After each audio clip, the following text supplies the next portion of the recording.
Varicose veins కి సరైన చికిత్స కోసం సంప్రదించండి ఎవిస్ హాస్పిటల్. నమస్తే, వెల్కమ్ టు సుమన్ టీవీ. ప్రస్తుతం మనతో బ్రహ్మశ్రీ మాడుగుల శివప్రసాద్ గురువు గారు ఉన్నారు. వీరితో ఈ రోజు కొన్ని విషయాల్ని మనం మాట్లాడుకుందాం. నమస్కారం గురుగారు. ఆశీర్వచనం తల్లి. గురుగారు, అంటే పుణ్యస్త్రీలు ఉంటారు కదా, వాళ్ళకి రాత్రిపూట ఒకవేళ కలలో మళ్ళీ గనక పెళ్ళైనట్లు కానీ లేదంటే మెట్టలు విరిగిపోయినట్లు కానీ ఇలాంటి స్వప్నం ఏమన్నా వస్తే దోషం అంటారా? శ్రీ మహాగణాధిపతయే నమః. ఐం మహాసరస్వత్యే నమః. శ్రీ లలితాంబికాదేవియే నమః. అమ్మ, మీ ప్రశ్నలో పెళ్ళైనటువంటి స్త్రీ ఓ ముత్తైదువ మళ్ళీ పెళ్ళైనట్టు కలలో వస్తే లేదా మెట్టెలు ఏదో ఇదైనట్టుగా వస్తే దోషమా మంచిదా అనేటువంటిది ప్రశ్న, అంతేనా? దాని అర్థం సహజంగా కలలు అనేటువంటివి డ్రీమ్స్. ఎందుకంటే కళలు వేరు, కలలు వేరు. లాకు కొంచెం చిన్న డిఫరెన్స్ ఉంటుంది పలికే పదాలలో. కళలు అంటే అవన్నీ ఫైన్ ఆర్ట్స్, అవన్నీ వేరు. కళలు అంటే మనము నిద్రపోతూ ఉండే సమయములో వచ్చేటువంటివి కళలు, స్వప్నం. ఈ కళలు ఎప్పుడు వస్తాయంటే అమ్మా, మనము మనస్సులో ఒకరుగా ఉన్నప్పుడు కొన్ని మననం చేసుకుంటూ ఉంటాము, ఆలోచనలు ఉంటాయి. ఇలా అవుతుందేమో, అలా అవుతుందేమో అనేటువంటివి ఎప్పుడైతే మనము తీవ్రముగా మెదడులో ఆలోచన అనేటువంటిది ఎప్పుడైతే ఉంటుందో, మనం ఆలోచన అంతా ఎక్కడ చేయాలి? మెదడుతోనే చేయాలి. ఈ చిన్న మెదడు పెద్ద మెదడు అనేటువంటి రెండు ఉంటాయి కదా.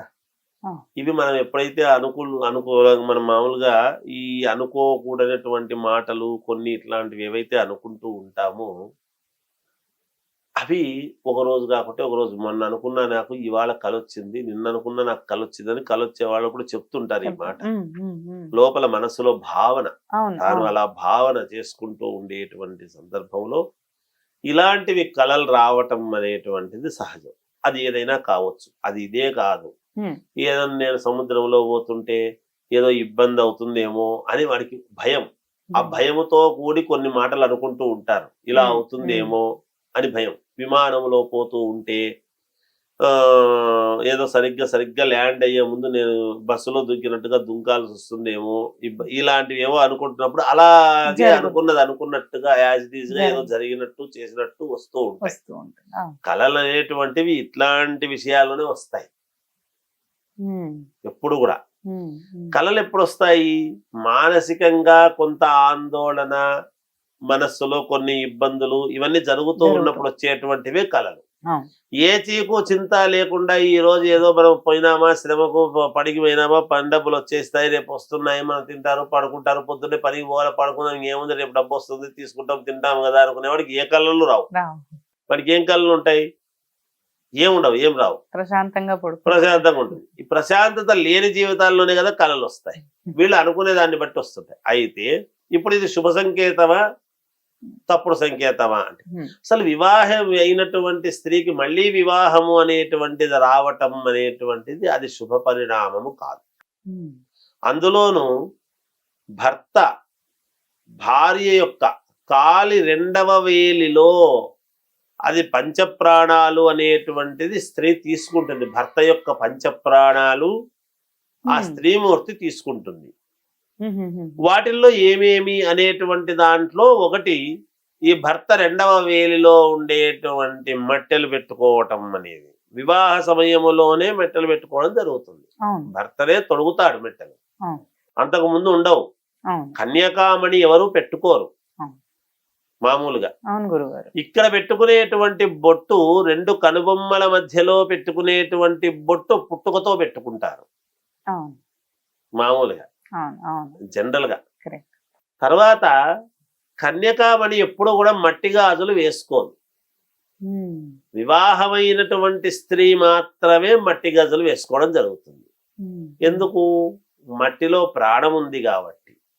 అలాగే మెట్టెలలో ప్రాణం ఉంటుంది కాబట్టి ప్రాణస్థానమైనటువంటి రెండవ కాలి యొక్క రెండవ వేలిలో తొడగటం అనేది జరుగుతుంది. వెండిలో కూడా ప్రాణం ఉంటుంది కాబట్టి నాడి అక్కడ నాడీ వ్యవస్థలు అనేటువంటివి చాలా బాగా ఇదిగా పనిచేస్తాయి స్త్రీమూర్తికి. ఊరికే కాదు, స్త్రీకి చాలా ఆరోగ్యదాయకమైన, ఆమె బాగుంటే ఇల్లంతా బాగుంటుంది. ఒక్క పూట ఆమె ఇంట్లో పడుకుంది అంటే ఇంట్లో 10 మంది ఉంటే 10 మంది కూడా పడుకున్నట్టే లెక్క.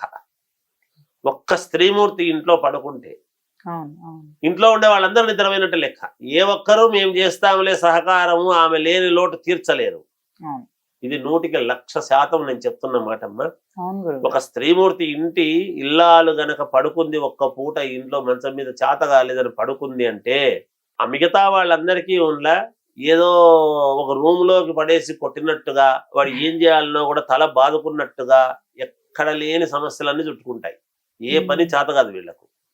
అందువలన స్త్రీ గొప్పతనం అది. కాబట్టి ఇక్కడ అలా కళలు రావటం అనేటువంటిది అది చాలా యోగదాయకమైనటువంటిది కాదు. అది దానికి సంబంధించినటువంటి అలా వచ్చింది అంటే ఏదో మనకు కొంత చిన్న ఇబ్బంది ఆపద కలగబోతున్నది తన యొక్క ఉనికికి అనేటువంటిది గ్రహించుకొని పరిహారాలు అనేటువంటివి ఉంటాయి. అంటే స్వప్నాలకి ఏం పరిహారాలు, దీనికి పరిహారమే దానికి కూడా పరిహారమేనంటే ఉంటుంది. స్వప్నాల్లో కూడా పరిహారం చేసుకునేటువంటివి ఉంటాయి. అవి చేసుకుంటే కళతోనే పోయింది అనేటువంటిది ఉంటుంది గాక. అందుకని మట్టి గాజులలో ప్రాణం ఉంటుంది, సువర్ణములో ప్రాణం ఉంటుంది కాబట్టి తాళిబొట్టు అనేటువంటివి వస్తాయి. అందుకని మిగతా సువర్ణము దండ వేసుకోకూడదు అని కాదు, సువర్ణము వాడవచ్చును. కానీ భర్త తాళి కట్టడము అనేటువంటిది అత్తగారింటిది పుట్టింటిది రెండు సమన్వయం కోసం 2 తాళిబొట్లు వేసుకునే దానికి అక్కడ అవకాశం ఉంటుంది దానికి మామూలుగా. అలాగే మధ్యపాపిట అని తీస్తారు వివాహమైన తర్వాత. మధ్యపాపిటలో పాపిడి బొట్టు అనేటువంటిది అక్కడ పెట్టుకుంటుంది ముత్తైదువ.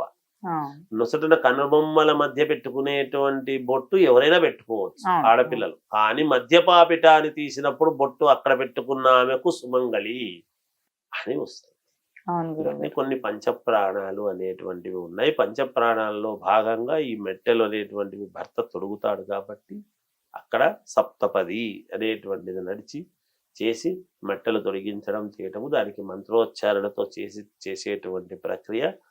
అవి కొంచెం ఇబ్బంది అయ్యింది అంటే నీ భర్తకు ఏదో చిన్న ఇబ్బంది కలగబోతున్నది అని సూచనగా తెలియచేయటం. అలా కొంతమందికి కొన్ని ఇండికేషన్స్ వస్తాయి. వచ్చినప్పుడు శాంతి, ఏదైనా ఆయుష్ శాంతి ఇట్లాంటివి ఏవో ఆమె కొంచెం దోషాలు పోగొట్టుకోవడానికి పరిహారాలు చేసుకుంటే సరిపోతుంది. అలాగే గురుగారు, ధన్యవాదాలు. జయోస్తు.